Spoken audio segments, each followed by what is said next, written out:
feel like shit, that's for sure. But cannot be beaten. Impossible to be beaten. Oh, fucking aching everywhere though. But anyway, that's not what I've come on here to do. Oh, fuck, it hurts.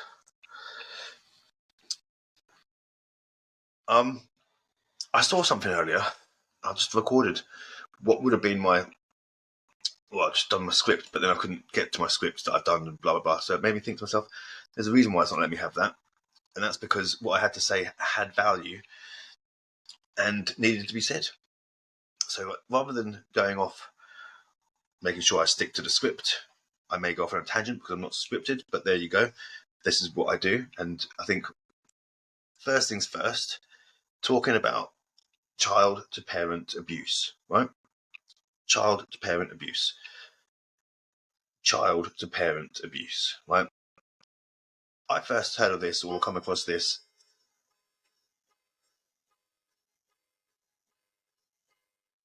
Anyone would think I don't know what we're talking about, what I want to talk about. It's fine, I'm still going to talk about it. I first come across this a few years ago, right? And when I first realised that this is what my ex-wife was trying to put onto my daughter. And I put an end to that straight away because, don't get me wrong, my daughter she was behaving in some ways inappropriately. But if she had continued behaving that way, my ex-wife would have convinced people that she was being abusive to her mum. But what people didn't realise, and this is where we're going back, and that's when I first started speaking about it, and people criticised me for it on LinkedIn, and where they were a bit posh and whatnot, and they're saying, oh, parent-child abuse or child-parent abuse, it's difficult because you've got children who have got special needs, yeah, and some children who have got special needs, they can be abusive without even realising they're being abusive, like hitting out and that sort of stuff. And then you need special intervention. I get that. So there's going to be different types of abuse and whatever. But let's just stick to the script. Let's stick to the. That's what brought me into the world of child to parent abuse in the first place. Let's just stick to the fictional world of EastEnders for the time being, right? And let's look at the family that this is happening to. So the family this is happening to is the Slaters, the Cat Slater. Now, I don't watch EastEnders anymore at all. I've not watched it for the last 10, 15, 20 years. Didn't even realise it was still going, right? But ultimately, EastEnders are lining up a horrifying story that will see Tommy Moon abuse his mum, Cat Slater. The plot, which follows on from a worrying pattern of behaviour in Tommy over recent weeks, will begin later in the summer. So far, we've seen the youngster struggle with his mum's divorce from the husband, Phil Mitchell. I don't know how many husbands she's had now, but that's obviously the most recent one, Phil Mitchell. He's had most of like the cast and crew, I think. But like Phil Mitchell, so she's divorcing from Phil Mitchell now.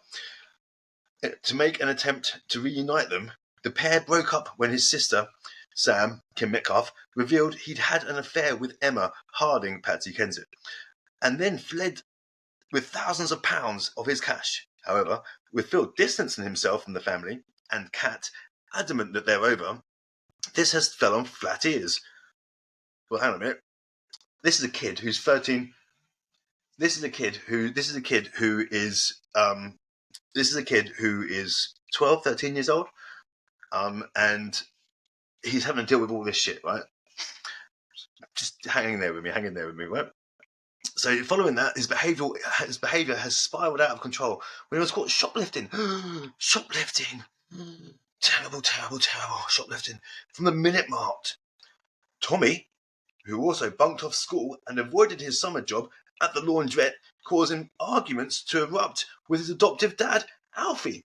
Alfie is Shane Ritchie. Right, so we get that, right?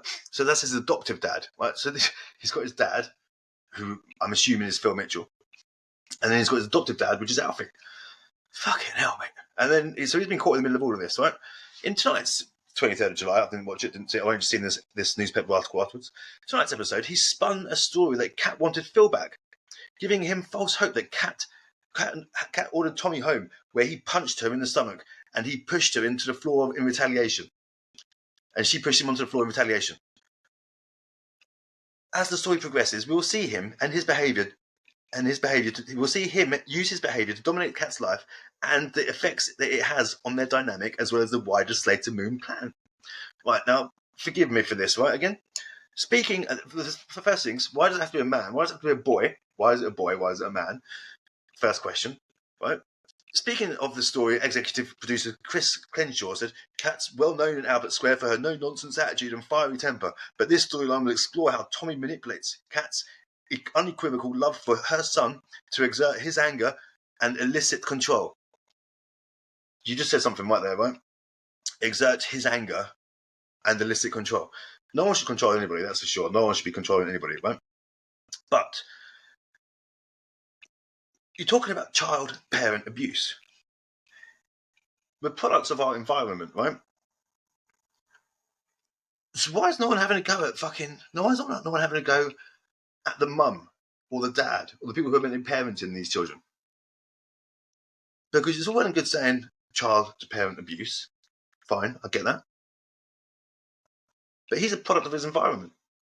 And he's learnt these behaviours and he's learnt these things from, ultimately, his parents and his surroundings. Yet we're criticising him for his behaviour. And I'm not condoning it, I'm not saying it's good, it's not right at all. But if Cat Slater is known for being a slag and a fucking get around, like EastEnders and whatever, get around half the street, what is he's learnt his behaviours from there. So why are we having a go at him and not having a go at the mum or the dad? I'm just putting it out there. Because not only is it a boy being abusive to his mum, stigma, I don't believe you can get child. I don't believe a child can be abusive to its parents. Because if the child is being abusive to its parents, surely that's a reaction to what they've experienced and what they've learned throughout their life. So if they're in an environment where everything is chaos and disorder, and they're used to hearing people shout and have anger and frustration and deal with things in that way, then they've learned that behaviour from their parents. So therefore, they're reacting to something, which is reactive abuse. But because the parents don't want to take responsibility for what they've done and how they've brought their children up, they're much rather blame someone else.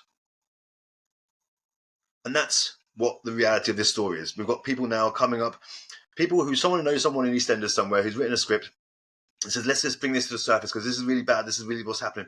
And then the whole world now is going to turn it into kids. And this is going to mean the kids are going to get taken away from your family homes. That'll be the next thing. This will be the next thing. This will be the next thing. Kids will be taken away from family homes because of it. Sorry. Can't answer that right now. I'm doing this. And I've seen your email. So if you're watching this, you can see my email. Sorry, but I'll call you back. But ultimately, this poor kid, character, fictional, has learnt these behaviours from his environment that he's been brought up in. And he is ultimately living his learned behaviours. Now we're going to see this as a reason to remove children from the family home because it's going to get normalised so much so that it's child-parent abuse. And that isn't possible. Because if it is abuse, it's reactive abuse. Reacting to a lifetime of shit. Would it not be abusive when my mum gave me her tablets? Oh, I hid her tablets from her so she wouldn't try killing herself. And I was only 16 then, so if I was only 16 then, I knew I needed to get away from it from that moment. But that's abuse.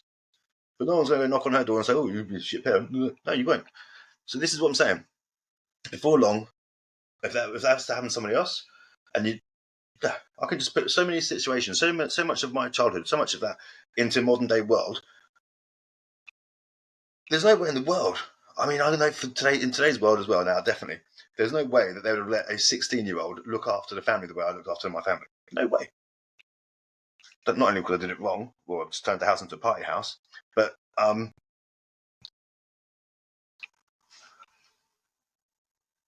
because they want the kids in foster care. And that's what they want. They want the kids in foster care because the kids make money. That's why. So, parents who have children who believe that their children are being abusive to them, physically, emotionally, psychologically, whatever, just think carefully before you go and report them to the police or whatever, because you can't manage your children. Because the next thing will be you losing the kids because you can't have control over them because they're being abusive towards you. So if a boy, 13, I've seen some big stocky 13, 14-year-old boys, 12-year-old boys. I've seen them, like, if they're Lila was 12 when she was fighting with her mum, and they were fighting with each other, physically fighting. So if that's now considered as child parent abuse, without looking at the mum, without seeing without considering both sides of what the child has had to put up with, for me, it's another prime example of people just pointing the finger of blame and not taking responsibility for their own actions and seeing that they brought up children who are angry and abusive towards them because they're angry. They need to go and get therapy themselves, in my view. You need to try and resolve the issues rather than pointing the finger of blame. Because parents, if you do start reporting it, I guarantee you it'll be so easy for them. It'll be the way that they stop dads from seeing their kids based on a simple allegation that generally the mum will make. And Kafkas has stopped contact between dads and kids for driving offences and driving things from 10 years before even the children were born. So if it's that easy to stop the dad from seeing the children, imagine how easy it's going to be to stop the boy, who's a big lad, stop taken away from the mum, who's only a small little mum, or even a daughter who's a small little mum, and the daughter's quite big. It could take away the daughter. They will make it so easy. They will make it so easy. And now the fact that it's going on to EastEnders, I pretty much guarantee you're going to be hearing a lot more about it because they're going to normalise it, and that's how they're going to take your kids. You heard it here first, folks. Heard it here first, folks.